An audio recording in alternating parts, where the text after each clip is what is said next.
खेल, एक खित्ता, दो खिलाड़ी और तकरीबन 1.5 अरब की आबादी।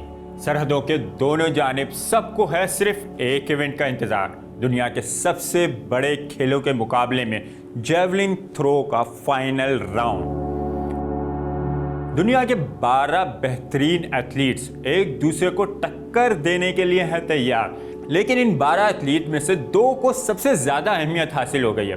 पाकिस्तान के अरशद नदीम और रवायती हरीफ भारत के नीरज चोपड़ा पर सबकी निगाहें टिकी हुई हैं।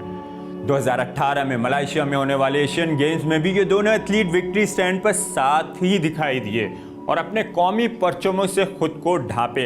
इन दोनों खिलाड़ियों ने एक दूसरे से इज़हार यकजहती किया। तो ये तस्वीर दुनिया भर में अमन और उम्मीद की नवीद बनकर सामने आई। स्पोर्ट्समैन स्पिरिट, इसी को तो कहते हैं कि अपने हरीफ को भी इज्जत दें। खैर, बात हो रही थी अरशद नदीम और नीरज चोपड़ा की। टोक्यो ओलंपिक्स के फाइनल क्वालिफाई राउंड में ग्रुप ए में नीरज चोपड़ा टॉप पर नजर आए, तो ग्रुप बी में नदीम अरशद ने नंबर 1 पोजीशन पर कब्जा जमाया। और ओवरऑल बात करें तो एशियन गेम्स वाली स्टैंडिंग ही रही। नीरज चोपड़ा टॉप पर, जबकि नदीम अरशद तीसरे नंबर पर हैं। स्टैटिस्टिक की बात कर लें तो नीरज चोपड़ा की इस वक्त आलमी रैंकिंग 16 है, जबकि इनकी कैरियर बेस्ट रैंकिंग 4th है।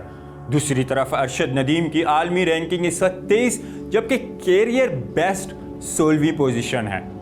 एजाज़ात की बात करें तो अरशद नदीम के खाते में एशियन गेम्स का ब्रॉन्ज मेडल नुमाया, जबकि साउथ एशियन गेम्स में गोल्ड और ब्रॉन्ज मेडल भी हासिल कर चुके हैं। दूसरी तरफ नीरज चोपड़ा हैं जो एशियन गेम्स में गोल्ड मेडल, जबकि कॉमनवेल्थ गेम्स जो ऑस्ट्रेलिया के शहर गोल्ड कोस्ट में हुए थे, गोल्ड मेडल अपने नाम कर चुके हैं। पाकिस्तान और भारत अपनी तारीख, दाखिली और इलाकाई सियासत के बाइस अक्सर एक दूसरे के आमने सामने दिखाई देते हैं। तो दूसरी जानिब इन्हीं खेलों के मैदानों ने दोनों ममालिक को एक दूसरे से करीब करने का भी मौका फराहम किया।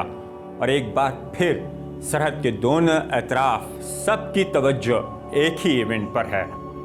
दोनों ममालिक की नुमाइंदगी एक बार फिर एक ही प्लेटफॉर्म पर एक साथ दिखाई देगी।